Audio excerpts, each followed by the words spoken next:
Peace fam, PA, finally the pathway coming at you live. Once again, I'm kind of juiced up. You know what I was supposed to do? I'm gonna do that right now. While I'm doing this, I'm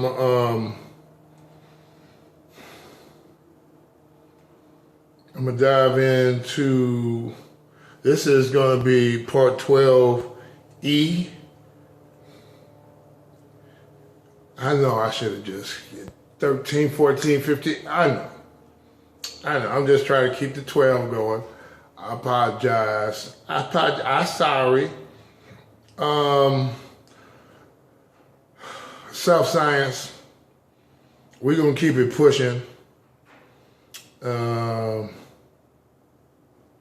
Just trying to connect with this sister. I just dropped a video this morning, recorded it yesterday, inspired by the sister. Unapologetically, I'm trying to get her name so I can give her a shout out.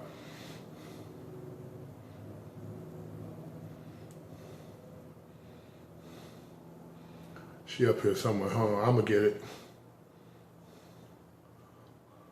Here we go. Unapologetically, Brandy. Peace to you, giving you a proper shout out. You deserve it.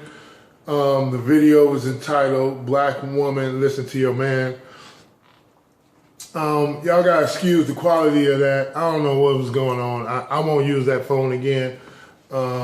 Anyway, because I'll be using this one. Obviously, this is on some, pretty decent quality. Eventually, I'm gonna get a camera, set the stage, and y'all know how this thing works. We baby steps. So, unapologetically, Brandy, peace to you. And y'all give her a like and holler at her. And for all the ladies and sisters, that video definitely was for you. Dropped a lot of science in it, dropped some games, some information, some intel for you guys to let us know how us guys be thinking. Guys, some of the guys ain't gonna be too hot about that. But it's time. Come on, it's time. So anywho, I'm gonna get right into this. This is part 12 E, as it were. If I'm correct, if I'm not, I'll correct it later. In any event, let's get into this thing because we got some hardcore stuff out the way. We got the negative sexual experiences out the way. We got the taking of life thing out the way. And I'm going to touch real quick on the taking of life thing because I want to make sure that you guys understand where I'm coming from and how, okay. How the mind works is if you believe it, it is. That's the reason why belief is so important. And I definitely encourage you guys to watch my video on the power of belief. That's how powerful these brain cells are. If we believe it, it is for us. And that's just, and then you get a lot of that going on with a lot of people. That's what's going on. It affects the reality of almost everything else around us. So,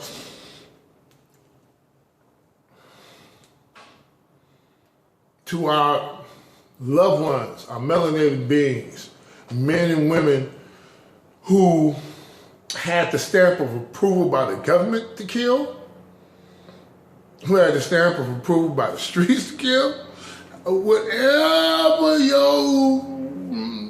because as far as you're concerned, even when you have the stamp of approval of the government to kill, you deeply inside somewhere, you gotta feel like,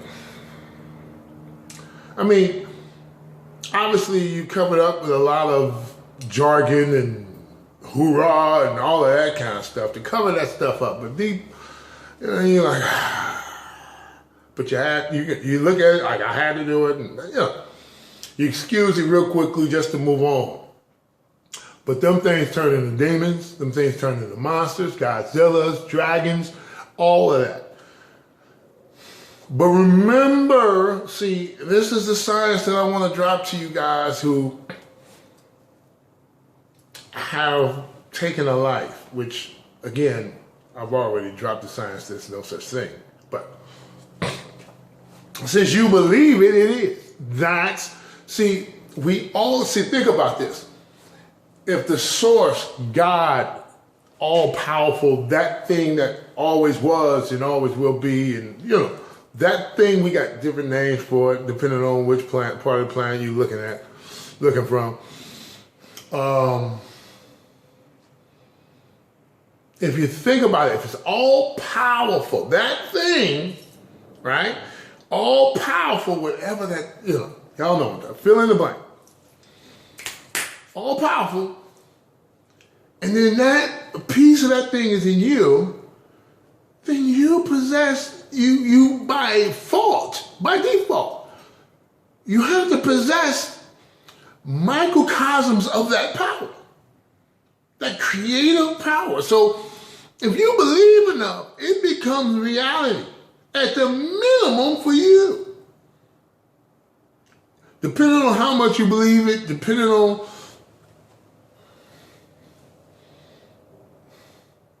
how deeply you're tuned into it, it affects others around you. If there are weaker spirits and weaker minds at that particular time of space, it will affect them and they will follow what you're talking about. They will blend into your reality. That's what happens all over the globe. You see it on the streets, you see it everywhere. It's everywhere. This is what, depending on that individual, Tupac was a great example. That dude had some powerful, his belief system was very, very powerful, very, very attractive. Power is attractive. So, especially the release of power. So, if you believe it, it is. But I'm about to tap into some of your belief a little bit. See if I can reach out and move some stuff around up and down. Because the grand reality is you ain't killed nothing. See, when I was a Christian, I used to tell people, God says I'm rich. The world says I'm poor. Who do I believe?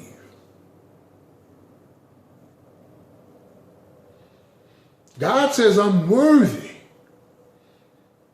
The world says I'm unworthy. Who do I believe? Who do I follow really? And so the source is life itself. You see, if you kill, remember, all is one, one is all. It's all connected. So if you kill one thing, you kill the whole thing. Do you really think you killed the whole thing? So this is a way out. The guilt factor, the horror, the madness, the burden.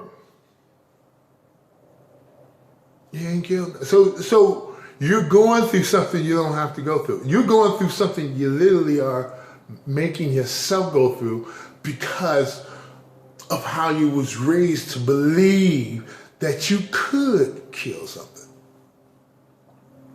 Now, what does that mean? Do we run around and start slaughtering everything around us? No, because again, the mind.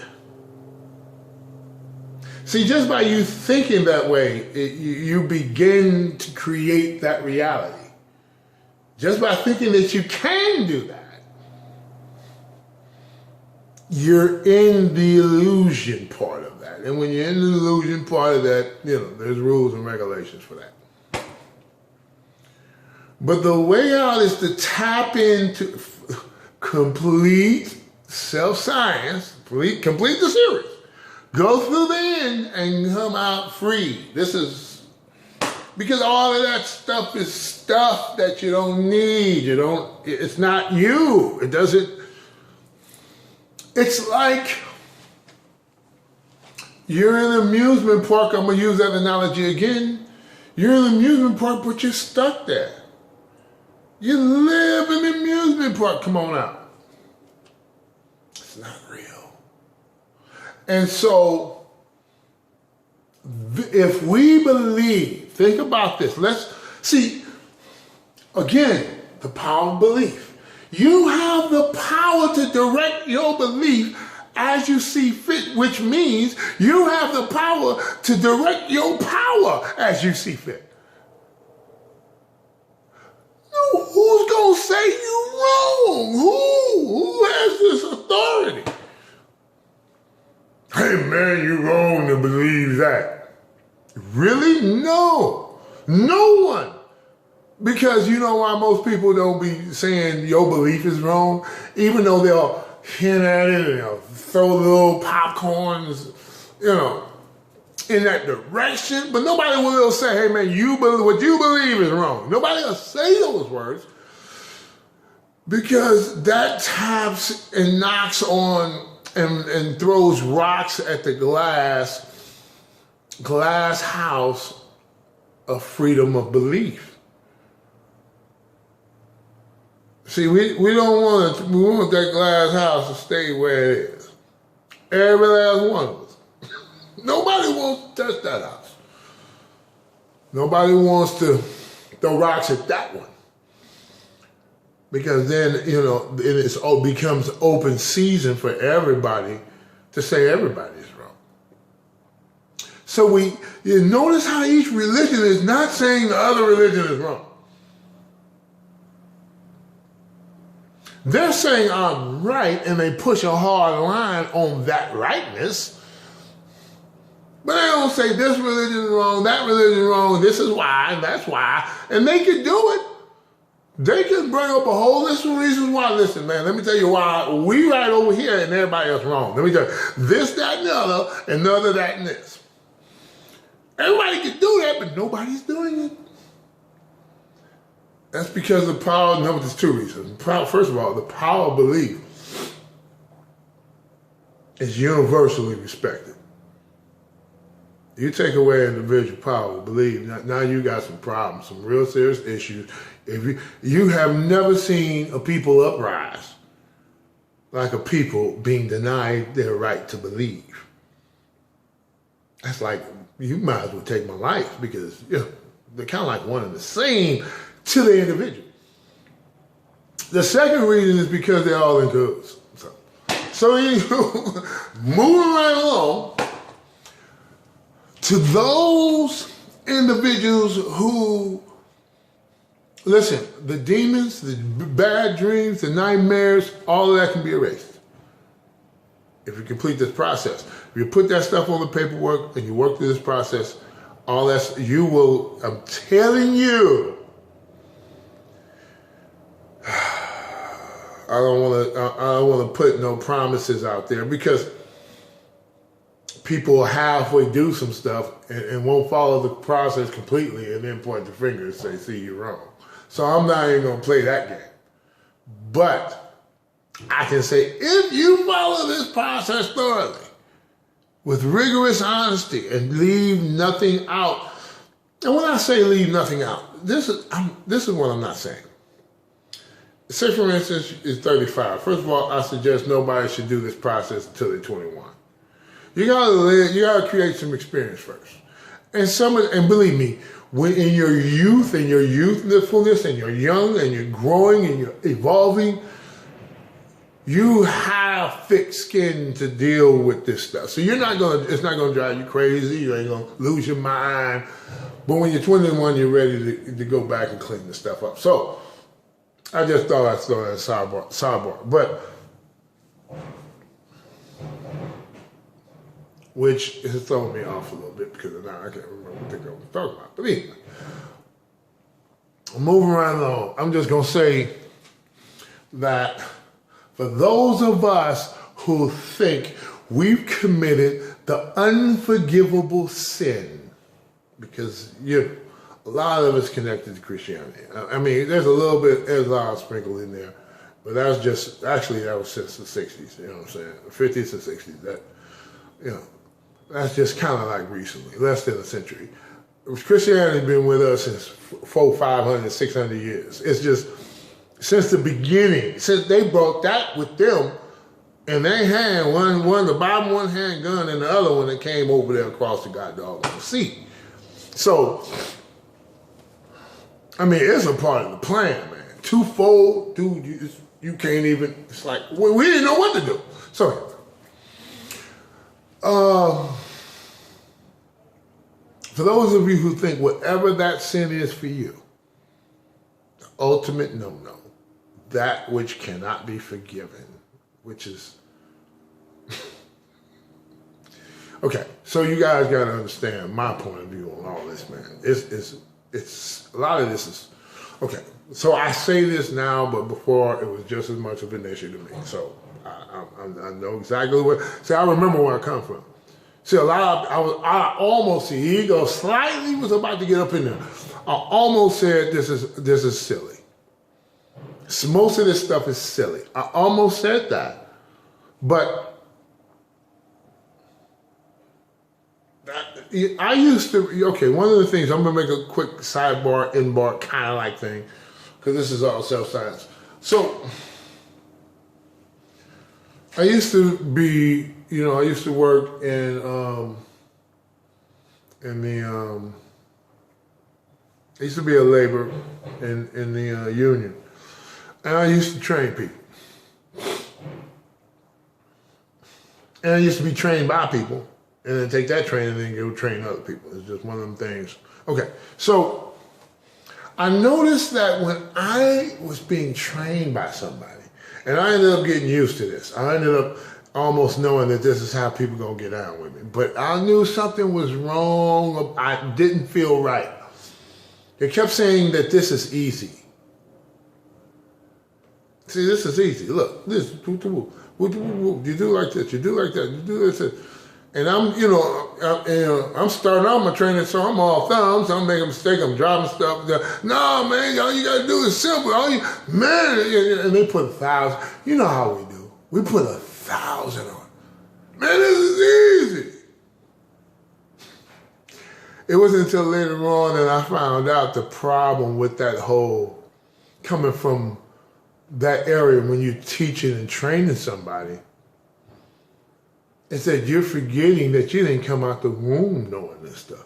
See, most cats act, when they teach you something, or they training you, or they, you're kind of like submissive to them because you got to hear what they say, you got to follow what they talk about. I mean, you pretty much, you're in their hands, your future, because the job is training. It's like, people get drunk off that, first of all.